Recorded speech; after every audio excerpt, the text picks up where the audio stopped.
Good morning guys. Uban ta sa sugat guys. Tanaw to sa sugat to sa sentral. Abay simbahan. Man sa sugat misa na dayon. Kung naka-plaster na guys ang atong Mama Mary pasaan sa mga kababayenhan o itabo na siya ni Papa Jesus.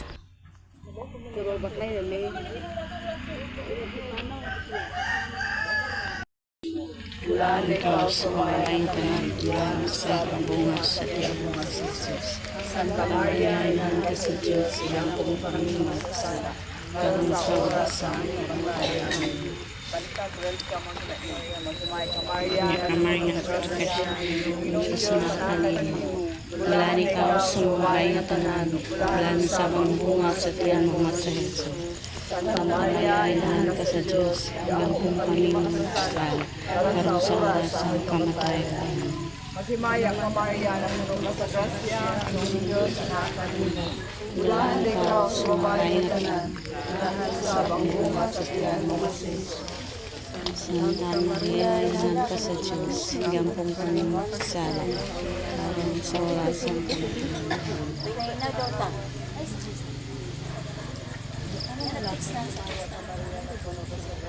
Ginong Diyos na kanino. Bulan ikaw sa babae na tanan, bulan sa bangbunga sa tiyan mo masis.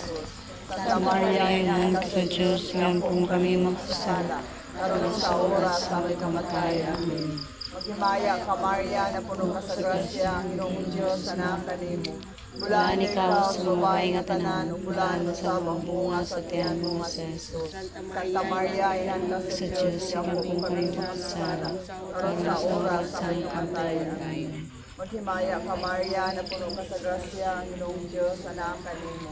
Bulan Bulan ikaw sa babae nga tanan, bulan sa bangbunga sa tiyan mo sa Jesus. Santa Maria, Ina ka sa Diyos, karon sa oras sa aming kamatayan. Maghimaya ka Maria, napuno ka sa grasya, ang Ginong Diyos na kanimo. Bulan ikaw sa babae nga tanan, bulan sa Bunga sa tiyan mo sa Jesus. Santa Maria, Ina ka sa Diyos, ilang po kami magsasala. Karon sa oras sa kamatayan. Maghimaya ka Maria, napuno ka sa grasya, ang Ginong Diyos na kanimo. Bulan ikaw sa babae nga tanan, bulan sa bangbunga sa tiyan mo masis. Santa Maria, Ina ka sa Diyos, ilang kong kami magsala. Karon sa oras sa kamatayan. Ave Maria, Ave, Ave, Ave Maria. Sa mga babaeng tanan, o bulan, ano siya?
Gitawag ko sa simbahan na gabi sa tanang gabi sama sa digon sa pasimna kagabi karon mao ang pinakasolemne nga gabi sa tibuok tuig dinatong sa ululod ang bihilya sa pagkabanhaw sa atong Ginoo ang gitawag nga inahan sa tanang pagtukaw ug solemnidad sa tanang solemnidad tungod kay kini mauman ang gabi kadusa ibugti ni Kristo ang kamatayon ug nabanhaw siya nga madagugon. Muna ang nahitabo kagabi. Gitawag sa simbahan. Tonight is the night of all nights. The Easter Vigil is the mother of all vigils. Para kanato, Kristiyanos, kinang pinaka-importante ng gabi na natong kanan. You notice sa diyang nagpaabot si Juan, ano na niya ipaabot na may hitabo kung ni ang katumanan sa giingon sa Ginoo sa babahan sa Evangelyo sa ikato. Ilagan, pagdali, aron pagtinuod, pagsusi, o tinuod na yun, ang giingon ni Maria Magdalena. Muna hinungdan na kita kato na hitabo o sa magpaabot at pagbulan. As in, we are pag-paabot at pagbulan. Sa paragod niya ng babae nito, inahan niyo ang anakay, ano na siya gihulan, kung ang amahan sa bata, nagulan. Kaya bitawang mag-take kita ang board exam, mga examinations, pagpaabot kita sa resulta sa atong ikuha nga board exam. Kaya bitawang ano na kita yung minahas kinabuhi balikbayan, sa di pa siya ako, ato na pagdako pagpangalan o paghulan. So ingon niya na ang kahiglang sa Kristiyanos. Kita nagpaabot sa katapusan sa panahon, sa katumanan sa tanan. Ipaabot niya ang dako ng kalipay, ang grasya, umabot ang bata. Katapitang gapaabot kita sa resulta sa koneksa, positibo kita. Kung niya ka-expect kita na doon ay mga yung resulta. Katapitang adunay suon pinas kinabuhi sa akong sa pamilya gagigan sa gawas ga-expect kita takalipay sa pag-abot o sa atong ipaabot. So yun yan ang pagbati. Ikatulo, sama sa pamalan ng kagabi, although nabanhaw na si Jesus, unang ebidensya na abli na ang lugnanan. Nakita niya sa video, naligid ang bato, naabli ang lugnanan, kanya alay ni ebidensya, nabilin palakto na lang gaging boto sa patay lawas ni Jesus. Matod sa simbahan, although the tomb of Jesus is now empty, some of us are still inside our own homes, buried in darkness. Diba? Bisa nga ba ng Ginoo, as if murag mapiyapon na panaw ang Ginoo. Murag natong galingon, ang atong pamatasan, ang atong mga paglantaw, ang atong mga prinsipyo, murag ana niya ko sa kangitngit o gana sunod-sunod nganan. Ang challenge, matod ba ni Pope Francis, let us now allow Jesus to remove the stones that covers our tombs. So kato ba bang mga bato na nag-ali sa kinabuhi nato, so that we can be free from the cruelty and pain of sin and live renewed lives in Him. New life, new beginning. Kumalakas ang penitensya, not only for the good but also for the better. New life, bago, renewed lives. Atong tugutan ang grasa sa Ginoo sa pagtangtang o pag-remove sa mga bato na nag-ali sa luganan. And for sure, si Jesus ang Magdalena pinagan for a mission. For a mission. Pinagan na ito ni araw sa silong na Ginoo, bagay na banaw Ginoo, Ginoo bagay na buhi ang ilang Ginoo. Ito ni ako, matod ba ni Francis, di ako paning, di ako pagdagan, that is aradagan for a mission. Mission, aron isang iyang mabuhi kung nabanhaw siya, kung sundian di buo kalibukan, kabuhi kung nabanhaw siya. Kung di nagkuha si kaning Santo Papa, kung sa nakasanto karon, di ba? Si John Polisican, kung sa mga lima sa World Youth Day, I think that was 1985, then the word of Islam, for a mission. Midagan for a mission. To tell the word, mabuhi kung nabanhaw siya. Dahil Bernes, nagpasalamat kita sa Ginoo sa iyang sakripisyo. Sakripisyo sa dako ng luma. Karon, nagpasalamat kita tungod kay itagaan kita kalipay, paglabo o kadagugan. That is why our religion is a religion of joy, hope, and victory. Sa simpleng rason, tungod sa pagkabanhaw.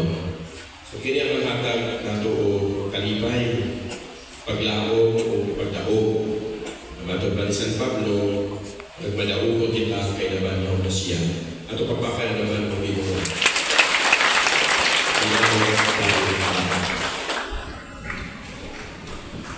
Palihog malindog. O karon, atong baguon ang atong pagtuog. Nagatuo kami sa usa ka Dios nga amahan ang makargahon sa tanan, magbubuhat sa langit o sa yuta, o sa tanang mga makita o dili makita. Nagatuo kami sa usa ka Ginoo, si Jesucristo ang buntong anak sa Dios, gianak sa amahan sa wala pay katuligan. Dios, gikan sa Dios, kahaya gikan sa kahaya. Matuod nga Dios, gikan sa Dios nga matuod, gianak dili linuha. Usahan kinaiya sa amahan, pinaagi kaniya, nagahimo ang tanan. Tungod ka nato mga tao o alam sa atong kaluwasan, ikanaog siya gikan sa langit, sa lalang sa Espiritu Santo.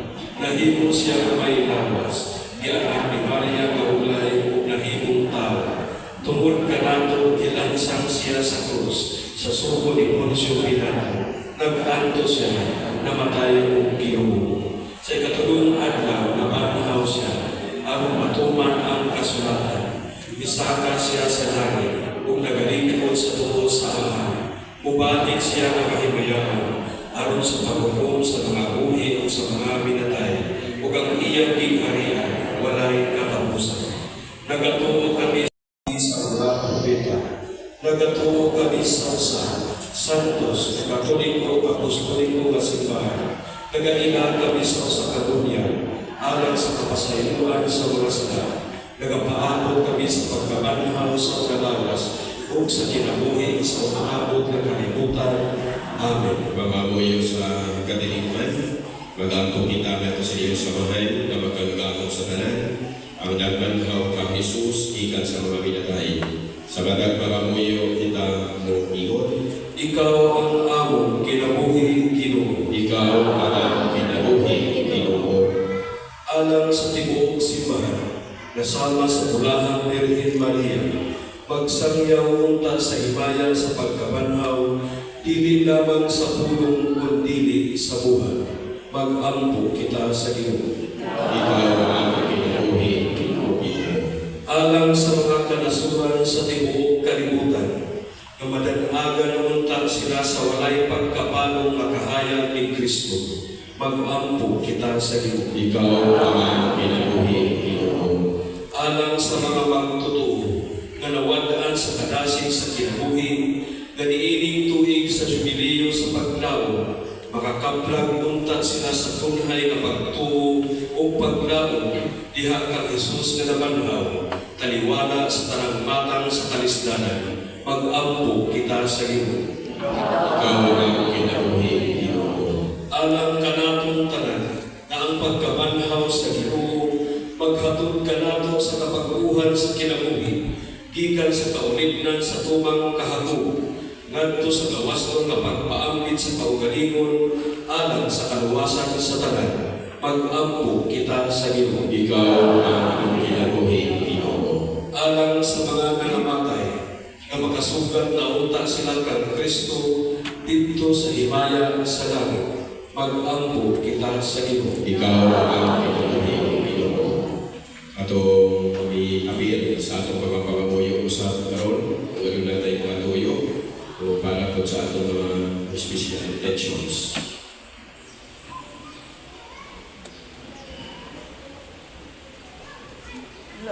Santa.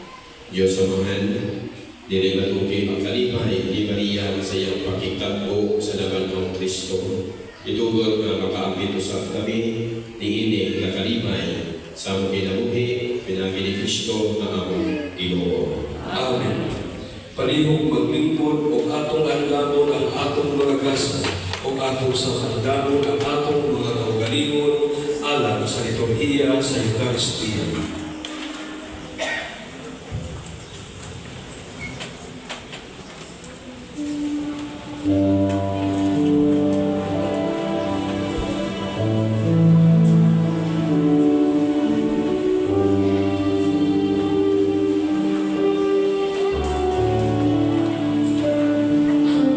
Lago-lago ka sobre mo. Lago-lago ka sobre.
Panginoon sa iyong anak, magsantos o dati mga kasam sa paso sa pagamanhaw na among ihalad din ang lahat. Kini among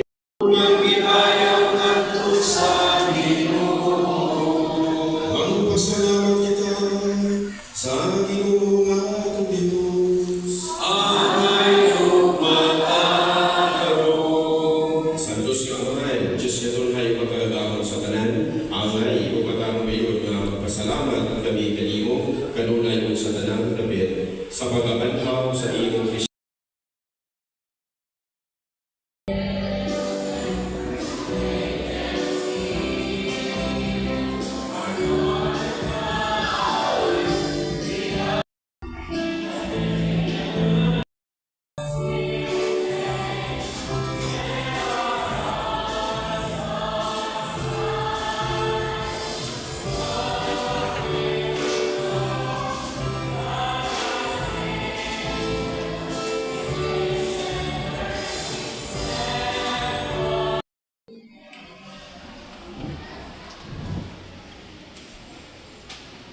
Sikat mo leksyon sa may-ari Domingo, Amahan, ang Anak, o ang Espiritu Santo, o kung sa taninga kaninyo, o magpamigay uban kaninyo hangtod sa kahaptunan. Ato na nahalan ang Santos Kamisa, Kanuta, Aguma, Kaluoy o Kalinaw, sa naman ng Ginoo. Alleluia, Alleluia. Salamat sa Diyos. Hallelujah, hallelujah.